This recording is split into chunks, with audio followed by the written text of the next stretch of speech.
जय श्री राम सभी किसान भाइयों को आप सबका बहुत बहुत स्वागत है पंखी डेयरी फार्म यूट्यूब चैनल पर। और जो भी किसान भाई चैनल पर पहली बार आए सब्सक्राइब ज़रूर करें, पास में बेल आइकन ज़रूर दबाना ताकि अच्छी अच्छी वीडियो को नोटिफिकेशन मिलता रहे। तो देख सकते हैं अपने फार्म पे से मैं वीडियो बना रहा हूँ और वीडियो बहुत ही इंपॉर्टेंट है, इसलिए इस वीडियो को पूरा देखना।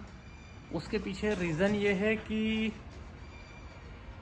काफ़ी भाई लोगों को कहना है कि बियर वार्डे के ऊपर एक वीडियो बनाओ और ये वीडियो बहुत इंपॉर्टेंट होने वाला है। तो वीडियो को स्टार्टिंग से एंड तक ज़रूर देखना। और ये वीडियो जो है वो हमारे यूट्यूब चैनल पर आएगा। तो यूट्यूब चैनल जो है उसकी लिंक हम इंस्टाग्राम की स्टोरी में डाल देंगे। तो जिस भी किसान भाई को अगर ये वीडियो पूरा देखना हो तो बिल्कुल उस पर क्लिक करके और उसको डायरेक्ट यूट्यूब के ऊपर पंखी डेयरी फार्म पर देख सकते हैं। बहुत इंपॉर्टेंट वीडियो है, इसके अंदर मैं सारी जानकारी दूंगा आपको कि बियर बाटा खिलाना चाहिए, नहीं खिलाना चाहिए, कितना देना चाहिए और इससे क्या क्या साइड इफ़ेक्ट है और क्या इससे एक्चुअल में होता है क्या नहीं होता है। तो वीडियो को स्टार्ट करते हैं। और आप सभी को मैं स्टार्टिंग में सबसे पहले ये वीडियो स्पेशली उन कम बुद्धिजीवी के लिए है जिनको थोड़ा सा ज्ञान ज़्यादा होगा, एक्स्ट्रा ज्ञान होगा या फिर उनकी बुद्धि कम होगी। तो स्टार्टिंग करेंगे अपन सबसे पहले इसी गाय से। और इस वीडियो को पूरा ज़रूर देखना क्योंकि बहुत इंपॉर्टेंट वीडियो है। इसमें सारी डिटेल सहित वीडियो बना रहा हूँ, थोड़ा सा लंबा रहेगा इसलिए यूट्यूब चैनल पर डालना पड़ रहा है। इंस्टाग्राम पे उसकी पूरी डिटेल नहीं डाल पाऊँगा। तो अब इस गाय की अपन डिटेल देते हैं। सबसे पहले बता दूं कि हमारे यहाँ पे जितनी भी गायें हैं इनको अगर कोई सी छींक भी आ गई, मान लो किसी गाय को किसी भी XYZ प्रकार की कोई दिक्कत आ गई, थन में आ गई या फिर वो उसको निमोनिया हो गया या फिर उसको थनेला हो गया या फिर उसको आप बोल सकते हो FMD में आ गई या कुछ भी XYZ कोई सी भी बीमारी अगर होती है, इनको बुखार आ गया, temperature, high temperature, milk fever, कोई सी भी बीमारी अगर होती है तो उसके अंदर सभी किसान भाई बहुत सारे, कुछ सभी नहीं माफ़ करना, बहुत सारे ऐसे बुद्धिजीवी लोग हैं इंस्टाग्राम पे जो कमेंट करते हैं क्या कि इन और खिलाओ बियर बाटा। अरे मेरे भाइयों, तुम्हारे को सबसे पहले जैसे इस गाय के बारे में कुछ दिन पहले मैंने ना एक रील के अंदर बताया था कि ये गाय जो है वो दिक्कत में आ रही है, पिछले 1 साल से गड़बड़ हो गई है ये। तो वो गड़बड़ क्यों हुई है? लोगों को कहना है कि बियर बाटा। अरे बियर बाटा नहीं मेरे भाई लोगों, आज मैं पूरी डिटेल सहित आपको ये वीडियो बताता हूँ कि एक्चुअल में इसके साथ क्या हुआ था। ये गाय मेरी जो थी एक सीमन पे 51 हो गई थी, ठीक है। और ये दूध लग रही थी स्टार्टिंग में 12-12 किलो से, 12-12 किलो जब तानी थी ये, जब 12-12 किलो दूध लगती थी। पहला तो 6 दांत लाया था इसको मैं राजस्थान से, ठीक है, 85,000 में। अब ये गाय दूध लग रही थी कंटिन्यूसली दूध लगे जा रही थी। और मेरे यहाँ पे क्या, थोड़ा सा मैं लेट सीमन करवाता हूँ ताकि ज़्यादा दूध रहता तो उसका आनंद लेते हैं हम। और उसके बाद में इसको अपन ने एक सीमन करवाया, मतलब सीमन में 2 डलवाता हूँ। तो पहली बार जो फर्स्ट टाइम सीमन करवाया था उसके अंदर ये निकल गई थी और बियर बाटा ही खा रही थी। बियर बाटे के साथ मैं क्या देता हूँ क्या नहीं देता हूँ, बियर बाटा देना चाहिए नहीं देना चाहिए, पूरी डिटेल इस वीडियो में दूंगा, लेकिन देखना पड़ेगा आपको अंत तक। तो स्टार्टिंग करते हैं वापस से कि ये वाली जो गाय थी इसको अपन ने सीमन करवा दिया था। फर्स्ट टाइम के अंदर ये ठहर गई थी, एक ही बार में ये 51 हो गई थी। अब ये 3 महीने की 51 थी।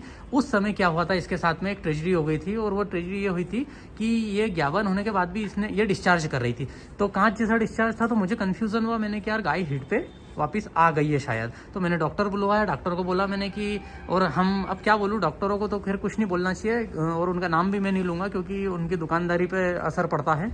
लेकिन सतर्क रहिएगा, जो भी किसान भाई अगर कोई सीमन वीमन करवाता है तो पहले अच्छे डॉक्टर को ही बुलवा के करवाएं क्योंकि अपने आष्टा क्षेत्र में और सभी दूर डॉक्टरों की बड़ी स्थिति खराब है, उनको आता जाता कुछ भी नहीं है। उनको अगर आप किसी भी इंजेक्शन या एंटीबायोटिक के अंदर उसका फार्मूला पूछ लेंगे तो वो भी नहीं पता रहता है, बस वो रटे रटाए काम कर रहे हैं आजकल डॉक्टर लोग भी। अब बात करते हैं इस डॉक्टर की, इस गाय की। तो इसके अंदर सीमन डबल से कर दिया उन्होंने। पहले उनसे मैंने चेक करवाई, चेक कराने के बाद में उन्होंने बोला गाय खाली है। मैंने बोला खाली है तो फिर इसको सीमन कर दो। अब सीमन करवाई तो गाय ने अगले दिन गैप फेंक दिया, ठीक है। अब इसमें बियर बाटे का क्या रोल था, ठीक।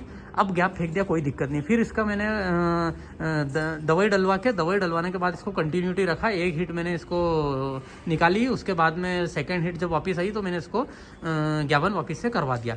ये गाय फिर मान गई। अब मान गई तो क्या हुआ कि इसके साइड में यहाँ पर एक गाय, ये तो नई गाय है, अभी परसों के दिन आई है। यहाँ पर एक अभी थोड़े दिन पहले मैंने एक गाय बेची, रेड कलर की गाय थी, लाल कबरी। वो थोड़ी सी वजनदार गाय थी और उसकी ताकत बहुत अधिक थी। तो उसने क्या करा, इस गाय को उठा के सींग से और एकदम पटका, तो ये गिरी गाय में इसके अंदर ये गिर गई अपने कुंडे के ऊपर पेट के बल। तो उस समय इसको 51 करवाए को मुझे 2 महीने के आसपास फिर हो गए थे। अब 2 महीने के आसपास हो गए थे तो हुआ क्या कि इसके बच्चादानी में से ब्लड आने लग गया, ठीक है। अब इसकी बेचारी की किस्मत ख़राब है, मेरी किस्मत ख़राब मान लूँ मैं। उसके बाद में इसको अपन ने क्या करा, उस समय फिर छुड़वाया, फिर से दवाई डलवाई मैंने ताकि क्लीन हो जाए बच्चादानी, क्योंकि मेरे को पता था ब्लड आ गया ठहरनी नहीं, क्योंकि बहुत खतरनाक गिरी थी। उसके बाद में इसको अपन ने दवा डलवा दी और फिर इसको मैंने करवाई तो ये नहीं निकली। मैंने कि ठीक है छोड़ो, अभी 1 आध महीने बाद करवाएंगे। फिर इसके साथ में ट्रेजेडी ये हुई कि इसकी 8 महीने 9 महीने की केड़ी थी, जो कि आप सभी ने देखा होगा, और वो ये बिना केड़ी से दूध नहीं दे रही थी, इसको ऐसी आदत पड़ गई थी। तो अब वो बड़ी होने के बाद भी केड़ी को हम इसके पास में बांधते थे। तो अब हुआ क्या कि उस समय पे 107 डिग्री टेम्परेचर का मेरे घर में प्रॉब्लम आई थी। 105, 106 डिग्री, 107 डिग्री तक मेरे पशुओं को सबको फीवर आया था। उस दौरान मेरी 2 गाय मर गई थी और 2 केड़ियाँ मरी थी, जिसमें एक केड़ी इसकी थी। तो उस समय ये चल रही थी 8 लीटर पे। अब वो 8 लीटर दूध पूरा का पूरा ख़त्म कर लिया धीरे धीरे धीरे धीरे धीरे करके इसने। तो अब धीरे धीरे दूध खत्म हो गया और फिर अपन ने ज्ञापन करवाई तो ये फिर 2 बार में 3 बार में निकली भी नहीं। फिर मैंने छोड़ दिया, मैंने कि ठीक है। अब उसी समय दौरान ऐसा हुआ कि इसकी केड़ी मर गई, केड़ी मरने से इसने पूरा दूध सुखा लिया।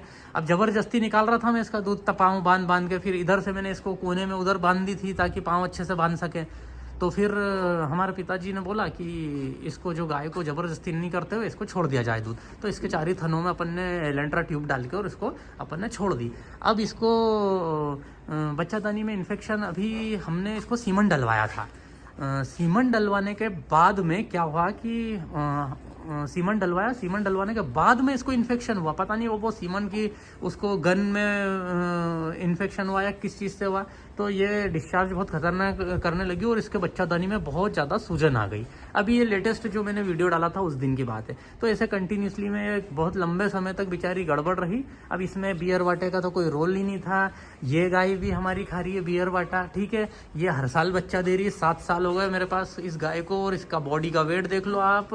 बियर वाटे का अगर दिक्कत होती तो ये कभी बच्चा ही नहीं देती। 7 साल हो गए इसको, मेरे को 6 साल खिलाते खिलाते। ये गाय बीच में बीमार हुई थी, लोगों ने बोला कि यार ये गाय जो बीमार हो गई है, ये बियर वाटा खाती इसलिए बीमार हो गई, आपके यहाँ पे इसीलिए बीमारी आई। अरे मेरे भाई लोग, ये क्यों बीमार हुई थी उसके पीछे कारण ये है कि ये गाय का जो है मिल्क का जो हाइपोकैल्शियम में आ गई है, इसका जो मिल्क फीवर में, और इसका कैल्शियम जो है वो डाउन हो गया। कैसे पता चला कि 12-12, 13-13 लीटर कंटिन्यू निकालते रहा और मैं भी होशियारी में रहा और मैंने इसको कैल्शियम भी नहीं दिया। उस समय मिनरल मिक्सचर भी खत्म हो गया था, लंबे टाइम से मिनरल मिक्सचर भी नहीं दिया। तो इसका जो कैल्शियम है वो पूरा एकदम से डाउन हुआ। डाउन होने के कारण ये 2-2.5 लीटर पे आ गई और इसने खाना पीना बंद कर दिया। फिर इसको माइफेक्स चढ़ाई मैंने, उसके बाद बिल्कुल कंप्लीट हो गई है, भगवान की दया से वापस 8 लीटर पे आ गई है। तो गायें बीमार दुखी जो होती है या गड़बड़ होती है वो उससे, हाँ। अब तीसरी बात अपन करेंगे। अब एक्चुअल जो मेन पॉइंट है वो है बियर वाटा। तो अब मैं आप लोगों को बता दूं कि बियर वाटा कौन सा खिलाना चाहिए, कौन सा नहीं खिलाना चाहिए, कितनी मात्रा देनी चाहिए। आज इस पे पर्दा हटा रहा हूँ और पूरा वीडियो जो है मैं इसके ऊपर बना रहा हूँ। तो अब स्टार्टिंग करते हैं अपन बियर दाने की। मैं आप सभी किसान भाइयों से एक हाथ जोड़ के विनती करता हूं, जैसा मैं बता रहा हूं मेरे पर्सनल अनुभव से बता रहा हूं। इसमें किसी से कोई पूछना कुछ नहीं, कोई डॉक्टर की राय कुछ भी नहीं। इसमें मेरा पर्सनल प्रैक्टिकल अनुभव है। जिसको अच्छा लगे वो फॉलो करना, जिसको अच्छा नहीं लगे वो फॉलो मत करना, ठीक है। अब शुरुआत करते हैं अपन बियर वाटे की। तो बियर वाटा जो सबसे पहली चीज़ है, जैसे इस गाय पे मैं उदाहरण लेके बता रहा हूँ कि जब बियर वाटा कब बंद करना है, कब चालू करना है, कितनी मात्रा में खिलानी है, ये बता रहा हूँ मैं अब आपको। तो ये वाली जो गाय सामने दिख रही है, इसको बियर वाटा बंद है। क्यों बंद है? क्योंकि अब इसको जन्ने में 1 से 1.5 महीना बाकी है। जब भी आपका पशु आखिरी का टाइम रहे, 1 से 1.5 महीना जब बचता है, जब आप बियर बाटे को बंद कर दो, ठीक है।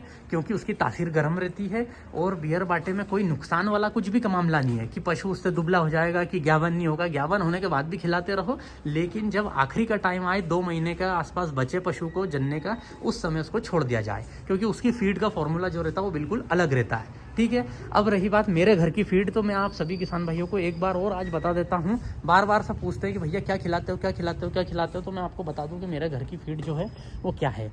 ये देख सकते हो, ये मिक्स चूरी है, ठीक है। और ये इंडियन अपनी पोया चूरी है। ये दोनों को हम मिक्स करके वो डाल देते हैं, ठीक है। इसके अंदर इंडियन चूरी और पोया चूरी का मिश्रण है। और उसके बाद में मैं आता हूँ, ये सुदाना है, ये देख सकते हो। ये सुदाना हो गया आपका 2 चीज़। उसके बाद में तीसरी चीज़ हो गई आपकी बियर बाटा। तो ये 3 चीज़ें का जो है मिश्रण है। और रही बात अपनी जो ड्राई पीरियड में, जब अपन आखिरी का टाइम जब 1 महीना 2 महीना जब बचता है, तो उसके लिए मैं क्या करता हूँ, ये देखो, ये है खल, ये है खल, इसमें प्रोटीन का सोर्स है, ठीक है। अब फेट प्रोटीन का कंटेंट, अब इसको मैं जो गाय है इसके लिए ये चला रहा हूँ। इसके साथ में वैसे तो बोलते हैं आखिरी के टाइम पे फेट कंटेंट कम रहना चाहिए, लेकिन मेरी गाय का BCS बॉडी स्कोर जो है वो कम हो गया, इसलिए मैं उसको खल भी चला रहा हूँ। अब ये देखो, मैं बताता हूँ आपको, ये लिखा हुआ टिवाना की ये है आपकी T20 ड्राई। ये वाली जो पशु आहार है ये मैं दे रहा हूँ ट्रांजिशन फीड के रूप में अपनी इस गाय को, ये वाली गाय को मैं दे रहा हूँ, ठीक है। अब ये वाली गाय को देने का कारण ये है कि आखिरी के टाइम पे मैं इसके साथ रिस्क नहीं लेता हूँ किसी भी पशु के। ये मेरा खुद का पर्सनल जो है वो मैंने पर्दा खोल दिया है। आप सब बार बार मुझसे पूछ रहे थे कि अरविंद भैया बनाओ वीडियो, तो आज मैं बना के आप सभी को बता रहा हूँ कि आखिरी के टाइम में बियर बाटा नहीं देना है। जब गाय जनती है उसके बाद आप चालू करो, कोई दिक्कत नहीं आएगी। मेरा अनुभव से आपको ये चीज़ बता रहा हूँ, मेरे घर पे कभी दिक्कत नहीं आई है। सभी गायें खा रही है अभी की कंडीशन में, सिवाय इसको छोड़ के, वो भी खा रही है, वो भी खा रही है, वो भी खा रही है। और ये मेरी गारंटी है, जब मैं इनको सीमन कराऊंगा एक बार में सीमन पे ठहरेगी ये, लेकिन जब आखिरी का टाइम आए जब मत खिलाना, ठीक है। अब बात आती है आखिरी के टाइम पे, तो कोई सी भी ट्रांजिशन फीड लाके खिला सकते हो, खल खिला सकते हो, नॉर्मल फीड कोई सी भी आप दे सकते हो अच्छी वाली कंपनी की। अब रही बात आपकी इस गाय को मेरी, तो ये गाय मेरी जो है वो जनने में अभी लगभग 1 से 1.5 महीना बाकी है। ट्रांजिशन फीड 20 दिन पहले से चालू करते हैं अपन, 20-25 दिन पहले से। लेकिन मेरे पास कोई दूसरा ग्रीन फोडर और इनका कोई स्रोत नहीं है, तो मेरे को बॉडी भी बनानी, सब करना है। तो मैंने इसको अभी से, क्योंकि मैं 1 थैली की जगह 2 थैले खिला दूंगा, कोई दिक्कत नहीं मुझे। ये खल का मोहन भोग का थैला।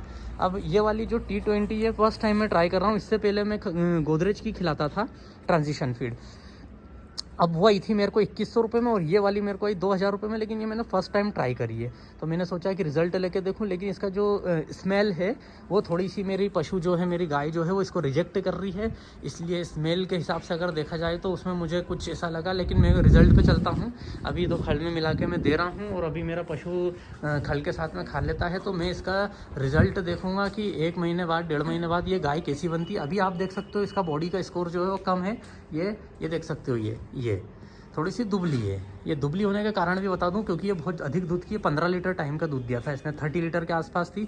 1,06,000 रुपये में मैंने इसको खरीदी थी राजस्थान से।